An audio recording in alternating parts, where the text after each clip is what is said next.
Il nous faut remarquer, amis, cette perspicacité de l'épouse et la profondeur de ses paroles.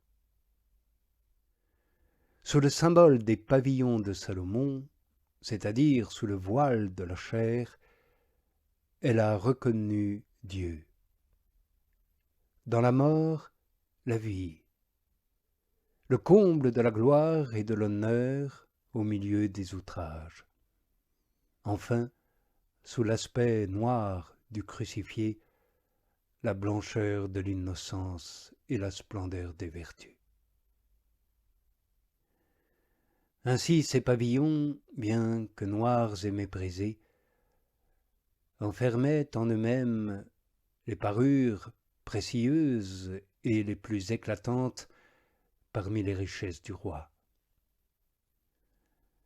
À juste titre, l'épouse ne dédaigne pas la noirceur dans les pavillons, car elle aperçoit la beauté qui s'y cache. Voilà pourquoi certains ont dédaigné la noirceur, parce qu'ils n'ont pas connu cette beauté. En effet, s'ils l'avaient connue, ils n'auraient jamais crucifié le Seigneur de gloire. Hérode ne l'a pas connue, Caïphe ne l'a pas connue, Pilate ne l'a pas reconnue. C'est pourquoi tous l'ont méprisé. La synagogue non plus, elle qui reprochait au Seigneur la noirceur de sa passion et de sa faiblesse. Il en a sauvé d'autres, dit-elle, il ne peut se sauver lui-même. Il est le Christ, le roi d'Israël, paraît-il, qu'il descende de la croix et nous croirons en lui. Mais le larron, lui, suspendu à la croix, connut cette beauté, bien que crucifié. Il la connut et il proclama aussi la pureté de son innocence en disant « Lui, qu'a-t-il fait de mal ?» En même temps, il rendit témoignage à la gloire de la majesté royale par ces mots « Souviens-toi de moi quand tu seras entré dans ton royaume. » Le centurion, dont nous avons déjà parlé, connut cette beauté, lui qui le déclare Fils de Dieu. L'Église la connaît, qui cherche aussi à se laisser conformer à sa noirceur pour avoir part à sa beauté. Elle n'a pas honte de paraître noire, d'être appelée noire, mais pour pouvoir dire à son bien-aimé « Les insultes de tes insulteurs sont tombées sur moi. » Mais elle est noire comme les pavillons de Salomon, c'est-à-dire à l'extérieur et non à l'intérieur. En effet, mon Salomon n'a aucune noirceur au-dedans de lui. Aussi ne dit-elle pas « Je suis noire comme Salomon », mais comme les pavillons de Salomon. Car la noirceur du véritable pacifique éternel n'est que superficielle et passagère. La noirceur du péché, elle, est au-dedans, et la faute souille l'intérieur avant de se montrer aux yeux. En effet, du cœur proviennent intentions mauvaises, vol, meurtre, adultère, blasphème, et c'est cela qui rend impur l'homme. Mais non Salomon. Car tu ne trouveras nullement de telle souillure chez le véritable Salomon éternel. Il faut que soit sans péché celui qui enlève les péchés du monde. Ainsi, reconnu apte à réconcilier les pécheurs, il pourra à bon droit revendiquer le nom de Salomon. Mais il y a aussi la noirceur du repentir. Lorsque l'homme s'afflige et gémit sur ses fautes. Peut-être Salomon ne fuira-t-il pas cette noirceur en moi si je m'en revais moi-même à cause de mes fautes. car Dieu ne méprise pas un cœur broyé et humilié. Il y a aussi la noirceur de la compassion. Si tu te laisses toucher et que tu souffres avec l'affligé, alors tu es terni par le malheur de ton frère.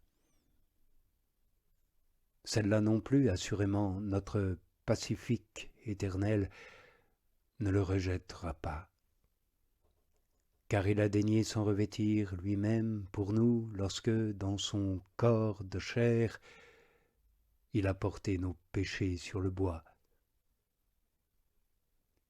Il y a encore la noirceur de la persécution. On la regarde comme l'ornement suprême, pourtant, si je la subis pour la justice et la vérité. D'où cette parole, les disciples sortaient tout joyeux du Sanhédrin parce qu'ils avaient été jugés dignes de subir des outrages pour le nom de Jésus. Bref, heureux ceux qui souffrent persécution pour la justice.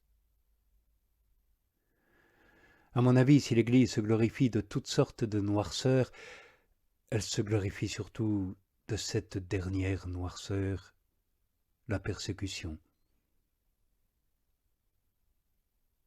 C'est la plus belle parmi les pavillons de l'époux. C'est celui-ci qu'elle reproduit le plus volontiers.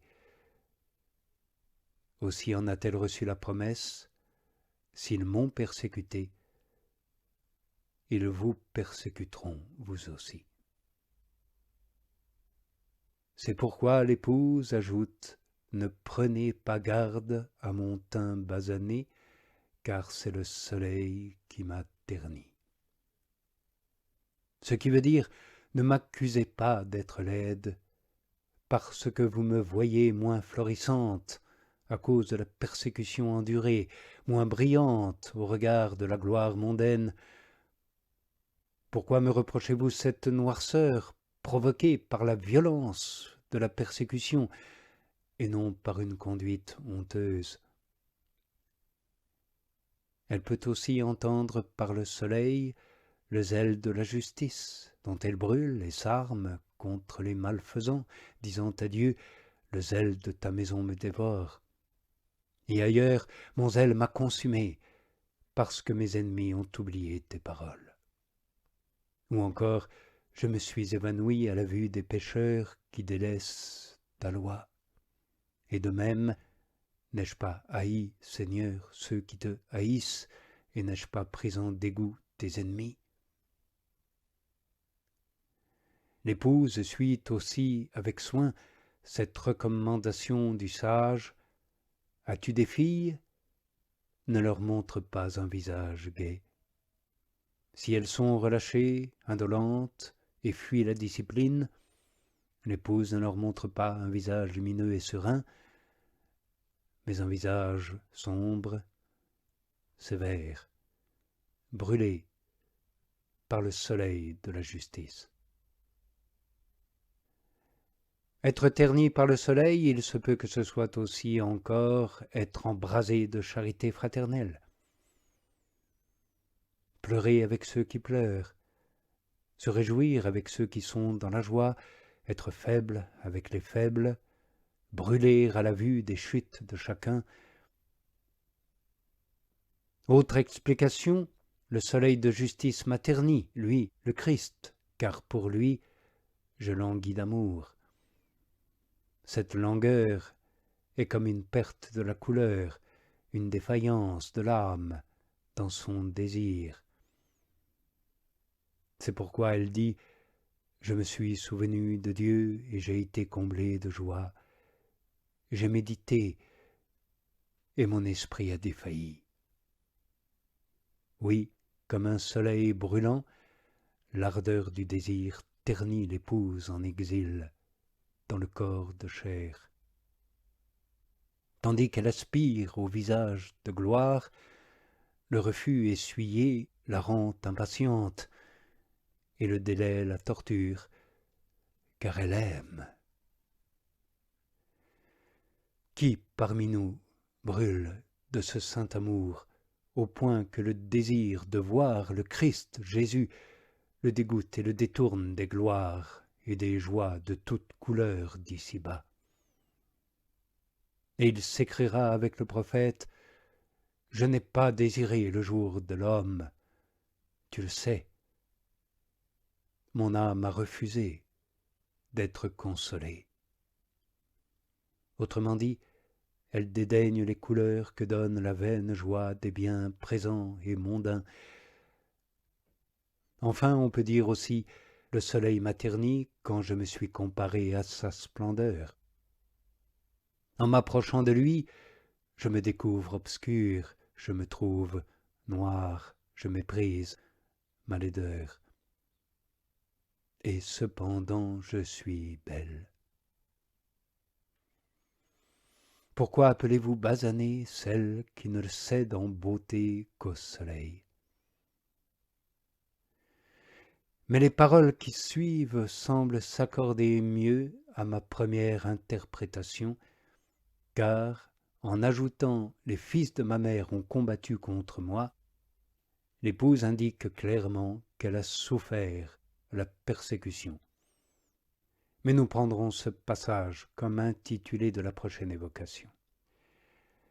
En effet, peut nous suffire pour cette fois ce que l'époux de l'Église nous a fait voir de sa gloire. Lui-même nous en a fait le don, lui qui est Dieu, Verbe incarné, béni dans les siècles.